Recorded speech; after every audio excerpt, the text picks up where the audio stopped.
we are going to discuss about lacrimal drainage system. Lacrimal drainage system. So first, we'll the lacrimal drainage system consists of 4 parts. First is called the puncta. The second, which is the canaliculi. Third, which is called the lacrimal sac. And fourth, the nasolacrimal duct. I'll draw it for you. So this is our eye.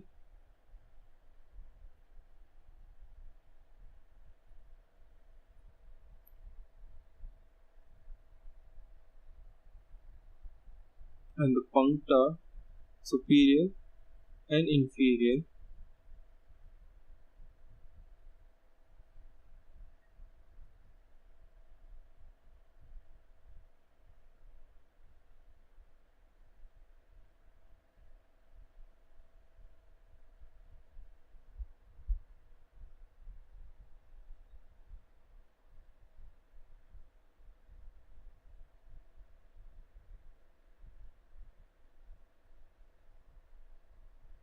Goes into the canalicular.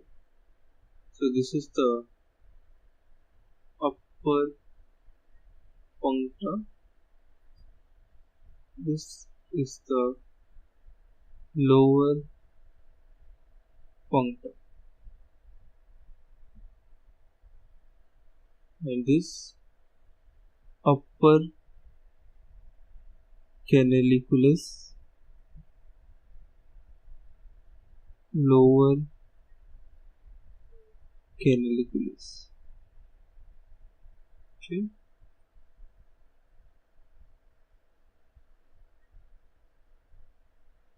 The tear drains into the lacrimal sac.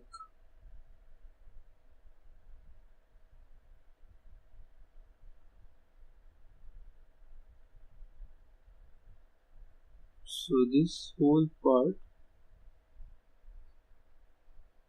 from here to here, this whole part is called the lacrimal sac.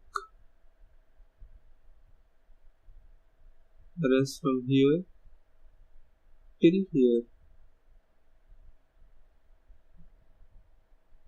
it is called the nasolacrimal duct.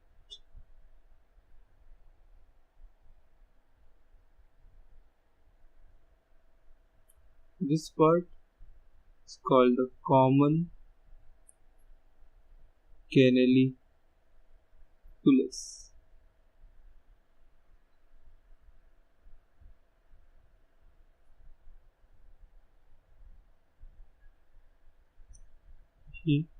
Here is something called as the valve of Hansner.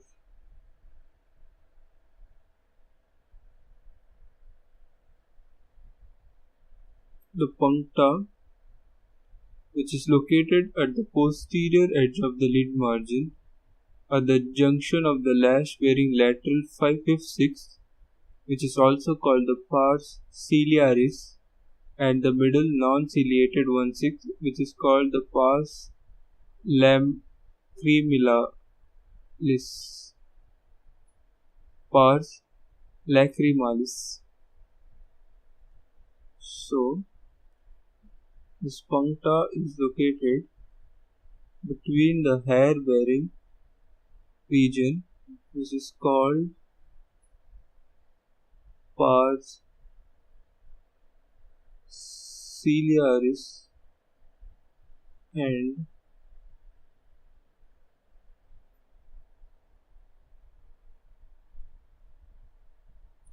non-medial non-ciliated one, which is called pars lacrimalis. Pars lacrimalis.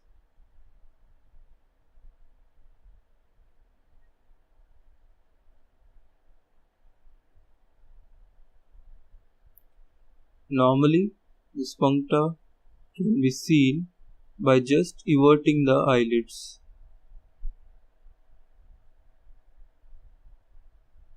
Now, this canaliculus pass vertically from the lid margin for about 2 millimeters.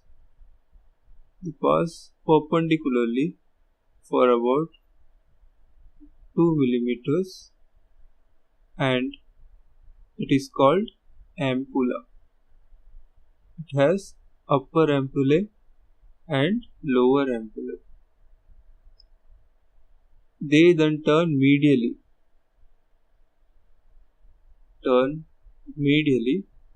and run horizontally for about 8 millimeters. So, puncta first runs vertically upwards and then it turns for about 2 millimeters and then it turns medially 8 millimeters.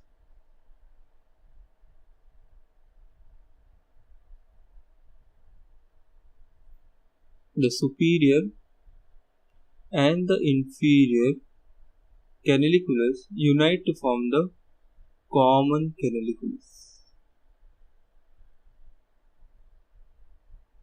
which opens into the lateral wall of the lacrimal sac. Lacrimal sac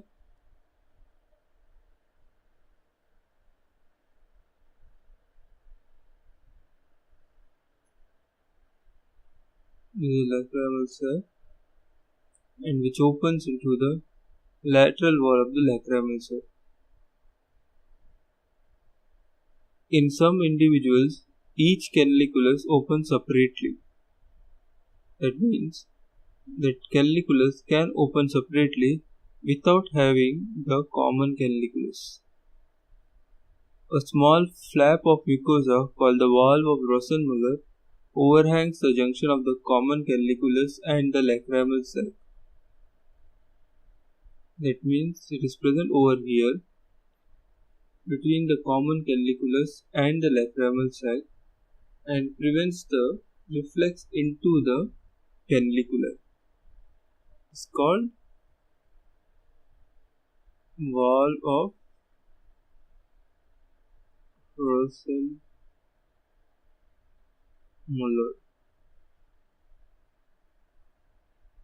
Treatment of a canalicular obstruction is often complicated. The lacrimal sac is about 10 to 12 millimeters long.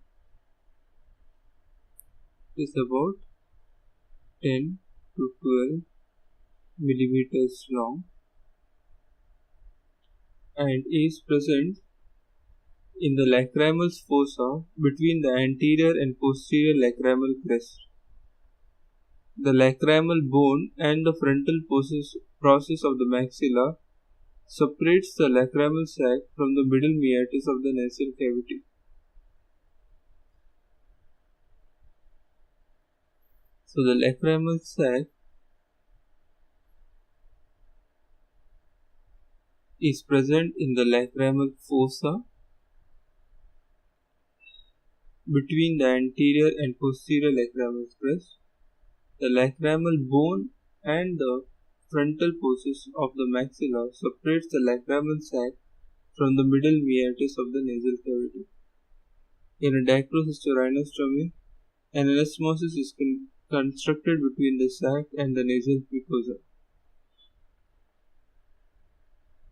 Now, the lacrimal sac travels into the nasolacrimal duct, which is around 12 to 18 millimeters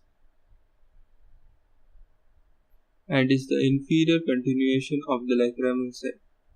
It descends and angles slightly laterally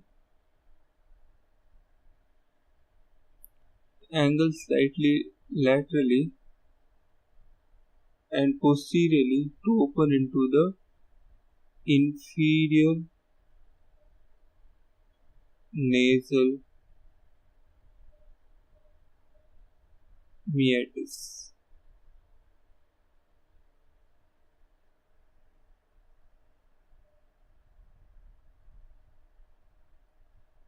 The opening of the duct is partially covered by a mucus fold which is called the valve of Hassner. This is the valve of Hassner that is present as a mucus fold over the nasolacrimal duct.